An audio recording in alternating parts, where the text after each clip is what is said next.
Hello everyone, welcome back to my YouTube channel. I hope आप सभी अच्छे होंगे। आप सभी को मैं पढ़ा रही हूँ इस टाइम इस वीडियो में अनुसंधान के प्रकार। ये सेकंड यूनिट और फर्स्ट पेपर का आपका मैं पढ़ा रही हूँ। तो आपका ये है यूनिट आपके सेकंड फर्स्ट पेपर का है। यूनिट आपकी सेकंड है, उसी का जो चैप्टर है आपका इम्पोर्टेंट, आपका जो जो भी सिलेबस जो भी कंटेंट है वही मैं पढ़ा रही हूँ। इससे काफी क्वेश्चन पुटअप है, काफी क्वेश्चन पूछे जाते हैं और पूछे जाने की संभावना भी आगे है। चलिए स्टार्ट करते हैं। मैंने इसका जो मैं डायग्राम है इससे पहले वीडियो बना के मैं आपको अपलोड कर चुकी हूँ, आप उसको देख लीजिए, उससे ज़्यादा आपको समझ में आएगा। और इसमें मैंने थ्योरेटिकल पोर्शन इसमें मैंने डीप में समझाया है। डायग्राम तौर पे मैंने इसको आगे मैं वीडियो में आपको बता चुकी हूँ। तो परिणाम के आधार पर अनुसंधान के कितने प्रकार हैं? परिणाम के अकॉर्डिंग अनुसंधान के रिसर्च के कितने टाइप्स हैं? तो एक होता है मौलिक अनुसंधान, दूसरा होता है व्यवहारिक अनुसंधान। ये है आपका पहला मौलिक अनुसंधान, इसी को आप प्राथमिक अनुसंधान भी बोलते हैं। दूसरा है आपका व्यवहारिक अनुसंधान, ये किसके अकॉर्डिंग और परिणाम के अकॉर्डिंग। तो मौलिक अनुसंधान क्या है आपका? तो ज्ञान में वृद्धि होती है मौलिक अनुसंधान करने से। खोज तथा आविष्कार, जो खोज तथा आविष्कार है वो किसके अंतर्गत आते हैं? मौलिक रिसर्च के अंतर्गत, मौलिक अनुसंधान के अंतर्गत। शैक्षणिक और ये विस्तृत होता है, जो शैक्षणिक जितनी भी शिक्षा जगत में जो भी चेंजेस जो भी रिसर्च किए जाते हैं वो किसके अंतर्गत आते हैं? मौलिक अनुसंधान के अंतर्गत आते हैं। और ये थोड़ा विस्तृत होता है, विस्तृत बड़ा होता है, ज्ञान के प्रयोग से रिलेटेड है। जो मौलिक अनुसंधान किया जाता है वो ज्ञान में वृद्धि के लिए किया जाता है। इससे सिद्धांत और अवधारणाएं विकसित होती हैं। तो किससे सिद्धांत और अवधारणाएं विकसित होती हैं?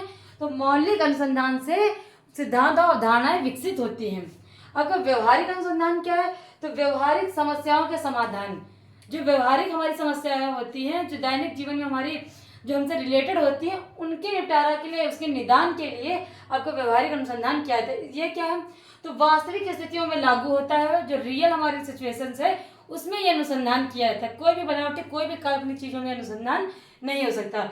और इसमें डीप अध्ययन किया जाता है, गहन अध्ययन, जैसे सोचना, विचारना, तर्क करना, इसमें ज्यादा ब्रॉड गहराई से जाना पड़ता है। इसमें तो विस्तृत का मतलब होता है आगे पीछे से अगल बगल बस उन चीजों को, छोटे छोटे जो उनके कारण है सिर्फ उनको जानना। लेकिन इसमें होता है कब, क्यों, कैसे और क्यों हो रहा है, इसमें ज्ञान अध्ययन किया था। ये व्यवहारिक अनुसंधान आपका है। तो मौलिक अनुसंधान ये आपका व्यवहारिक अनुसंधान। फिर तर्क के आधार पर अनुसंधान कितने प्रकार का होता है? तो वो भी दो प्रकार का होता है। एक होता है आपका आगमन, दूसरा होता है आपका निगमन। आगमन निगमन आपके दो प्रकार होते हैं। इसको आगमन को आपका इंडक्टिव और निगमन को आपका डिडक्टिव बोलते हैं। इंडक्टिव और डिडक्टिव आपका बोलते हैं, इंग्लिश में इसको बोलते हैं। तो आपका आगमन क्या, ये मोस्ट इंपॉर्टेंट, मैं उस थ्योरी में लिख देती हूँ मोस्ट इंपॉर्टेंट।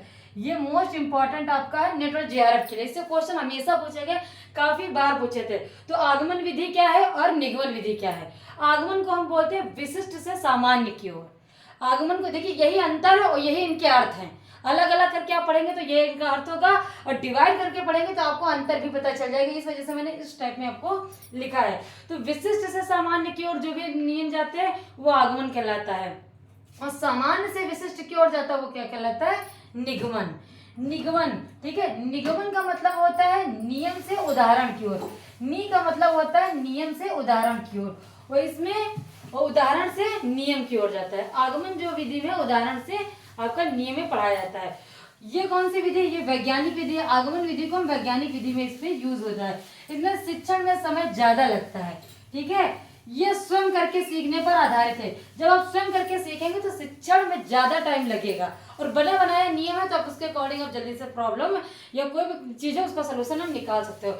ये अध्यापन में श्रेष्ठ है, ओके। और ये रचनात्मक है, क्योंकि आपको खुद सोचना है, खुद करना है, खुद उसके कारण और निवारण का अर्थ निकालना है। ये तर्क के आधार पर निष्कर्ष निकालता है, ओके। तर्क के आधार पर ये मनोवैज्ञानिक विधि है, क्योंकि इसमें ऐसे नहीं आप पूरा कोई भी प्रॉब्लम से, कोई भी समस्या है, आप उनका कारण जानते हो, क्यों हो रही है, कैसे हो रही, सब कुछ इसके अंतर्गत ही आपका आता है। उसके बाद ये निष्कर्ष निकालते हैं, पूरी चीज का समस्या का डीप में अध्ययन करते हैं, उसके बाद कहीं जाके निष्कर्ष पे निकालते हैं। उदाहरण जैसे कला, साहित्य, समाजशास्त्र, शिक्षा शास्त्र। तो आपको इसको डीप में बता रहे हैं हम कि कला, साहित्य और समाजशास्त्र, ये एग्जाम्पल इसमें क्या होता है? कोई भी प्रॉब्लम से, कोई भी टॉपिक है तो आप उसका गहन अध्ययन करते हैं। जैसे मैंने आपको आगमन निगमन बता दिया, ये तो आपके सिर्फ टॉपिक हो गए, लेकिन आप इसको डीप में पढ़ रहे हैं। उसके बाद आपका कंक्लूजन निकलेगा इसमें कि ये विधि है जो विशिष्ट से सामान्य की ओर जाती है। ये इतना पढ़ने के बाद आप एक थ्योरी पर पहुंचे, और निगमन इसका डायरेक्ट अपोजिट है। निगमन का अर्थ होता है कि नियम से उदाहरण की ओर, ठीक है।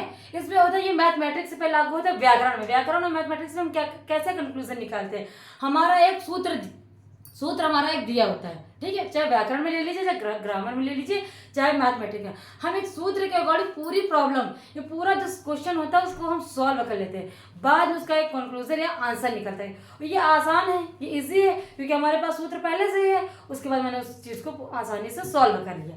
तो वही है इसका, देखिए नियम से उदाहरण की ओर जाता है, बनाए नियम से काम करना होता है, इसमें कम समय लगता है, समय कम लगता है, क्योंकि हमारा नियम बना हुआ है और रटने पर बल देता है। हमने सूत्र और नियमों को अच्छे से रट लिया, तो ये रटने पर बल नहीं देता, ये करके सीखने पर करता है, क्योंकि जब आप करके सीखेंगे बाद में जो कंक्लूजन निकलेगा तो वो आगमन विधि होती है, ठीक है।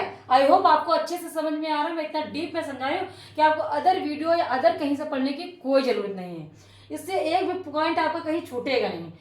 ये है सामान्य से विशिष्ट की ओर, क्योंकि समाज जनरली सबके पास वो सूत्र है, जिसमें में क्वेश्चन लगाना, जिसको भी लगाना है वो जनरली वो सबके पास नियम चलेगा, सूत्र चलेगा, उन्हीं के अकॉर्डिंग सबको पढ़ना है। जो भी मैथमेटिक्स पढ़ रहा है, जो भी ग्रामर पढ़ रहा है, सबसे पहले वो नियम फॉलो करेगा, नहीं तो ग्रामर मैथमेटिक्स बेकार। ओके, तो सामान्य से इसमें विशिष्ट की ओर जाना अनुकरण पर बल देता है, वही मैंने बताया फॉलो, और इसके अंदर उदाहरण है गणित और व्याकरण। आपका ये कला हो गया, इसके उदाहरण क्या है आगमन के, इसमें कला हो गया, साहित्य, इसे समाजशास्त्र, शिक्षा शास्त्र, सब में एक चीज होता है, इसमें डिस्क्रिप्टिव से पढ़ो, बाद में आपको कहीं कंक्लूजन या उसका अर्थ समझ में आएगा। आई होप आप सबको समझ में आएगा। इसके आगे आपका प्रक्रिया के आधार पर कितने प्रकार का होता है रिसर्च, तो आपका प्रक्रिया के आधार पे होता है मात्रात्मक को ही परिमाणात्मक बोलते हैं, ओके। और दूसरा आपका गुणात्मक अनुसंधान, प्रक्रिया के आधार पर मात्रात्मक और गुणात्मक आपका अनुसंधान होता है। तो मात्रात्मक और परिमाणात्मक अनुसंधान क्या है, यह निगमन विधि का ही एक रूप है। देखिए कहीं ना कहीं जो एक दूसरे जो टाइप्स हैं ये एक दूसरे से रिलेटेड ही हैं, मतलब ऐसा नहीं है कि जो अनुसंधान होता है एकदम अलग अलग प्रकार से होता है, कहीं ना कहीं एक दूसरे का गुण या क्वालिटी एक दूसरे से मैच करती है। तो यह निगमन का ही एक रूप है। निगमन विधि से पहले मैं पढ़ा चुकी हूँ, आपको अच्छे से समझ में आ गया होगा। यह शोध आंकड़ों पर आधारित रहता है। मात्रात्मक शोध किसी प्रकार के पक्ष या भाव रहित होता है, किसी प्रकार की फीलिंग्स या किसी से सिंपैथी ऐसा नहीं होता है, इसमें फीलिंग्स और सिंपैथी का कोई महत्व नहीं होता है, ठीक है। तभी तो एकदम निष्पक्ष रिसर्च करते कंक्लूजन निकाल सकते हैं। पक्ष या भाव रहित होता है। यह सर्वेक्षण, साक्षात्कार, अवलोकन, अभिलेख और रिपोर्ट की समीक्षा डेटा संग्रहण करता है, इसी से बोलते हैं मात्रात्मक, तो क्वांटिटी, परिमाणात्मक अनुसंधान। अब ये है क्वालिटी, ठीक है। गुणात्मक अनुसंधान क्या है, तो यह आगमन विधि पर आधारित है। मात्रात्मक है यह आपका निगमनात्मक विधि पर आधारित, ये जरूर बड़ी याद रखिएगा कि कौन किससे रिलेटेड है। तो मात्रात्मक है वो निगमन विधि पर आधारित है, और गुणात्मक है ये आगमन विधि पर आधारित है। मानव व्यवहार को गणित के सूत्रों में नहीं बांधा जा सकता है, ठीक है। हम जो मानव व्यवहार, जो फीलिंग, जो व्यवहार हम करते हैं, इसको बताइए कि हम नियम से करिए, ये स्टेप आएगा आपके लाइफ में, उसके बाद ये स्टेप आएगा, आपको ऐसे करना। आपने इन नियमों को फॉलो नहीं किया तो आपका जीवन बेकार। ऐसा नहीं है कि हमारे बिहार को किसी रूल या नियम से बांधा जा सके, ठीक है। प्रॉब्लम कभी भी कहीं से कुछ भी हो सकता है, तो उसको नियम से नहीं बांध सकते आप। शोध का मुख्य उद्देश्य मानव व्यवहार और उससे नियंत्रित करने वाले कारणों का पता लगाना है। जो यह शोध होता है गुणात्मक रिसर्च, तो ये मानव व्यवहार का पता लगाता है कि जो व्यवहार है इसमें जो भी समस्याएं आ रही, जो भी कारण है उनका पता लगाना है। यह कारण का विश्लेषण करता है, कारणों का पता लगाता है, ये कारण क्यों है, ये प्रॉब्लम से समस्याएं क्यों है, क्या, कब, क्यों, कैसे, कहाँ का पता लगाता है, ठीक है। आपको ये समझ में आ गया होगा कि गुणात्मक अनुसंधान, मात्रात्मक अनुसंधान आपका क्या है। तो गुणात्मक का मेन मोटिव है कि किसी प्रॉब्लम या समस्या का पता लगाना। उसके बाद आ जाता है आपका जांच के आधार पर। जांच के आधार पर अनुसंधान कितने प्रकार का होता है, तो आपका होता है 2 प्रकार का, संरचित और असंरचित। तो यह निगमन विधि व परिमाणात्मक विधि पर आधारित है। देखिए इसमें भी किसमें क्या है कि निगमन विधि, इसमें निगमन विधि आती है और परिमाणात्मक, ये जो परिमाणात्मक है और निगमन विधि ये दोनों पर आधारित है। जो आपकी इसकी थ्योरी है और इसकी थ्योरी, दोनों का कंक्लूजन संरचित पर आधारित है। वो आपकी असंरचित क्या होती है, ये आगमन विधि पर आधारित होती है। ये सामाजिक विषय पर अनुसंधान में हमें लचीलापन रखना पड़ता है, ये आगमन विधि पर। जो असंरचित है, असंरचित और आगमन, समझ में आ गया का असंरचित और आपका आगमन विधि पर आधारित है। यह सामाजिक विषय पर अनुसंधान में हमें लचीलापन रखना पड़ता है। जो भी हम सामाजिक अनुसंधान करते हैं, रिसर्च करते हैं, उसमें कोई नियम वियम फॉलो तो करेंगे, लेकिन उसमें थोड़ा सा लचीलापन हमको रखना पड़ता है, तभी हमारा जो रिसर्च है वो सक्सेस हो सकता है। बस जो कुछ पॉइंट है जो आपको एग्जाम में पूछे जाते हैं, जिनके बेस पर जो जो टॉपिक्स जो जो वर्ड उसमें एग्जाम में पूछे थे, मैं वही टॉपिक्स लेके आपको मैंने एक्सप्लेन किया है। ओके, इससे बाहर मुझे नहीं लगता आपको कोई भी क्वेश्चन से कोई भी टॉपिक्स आपका आएगा। तो इसके बाद स्टार्ट करते हैं आपका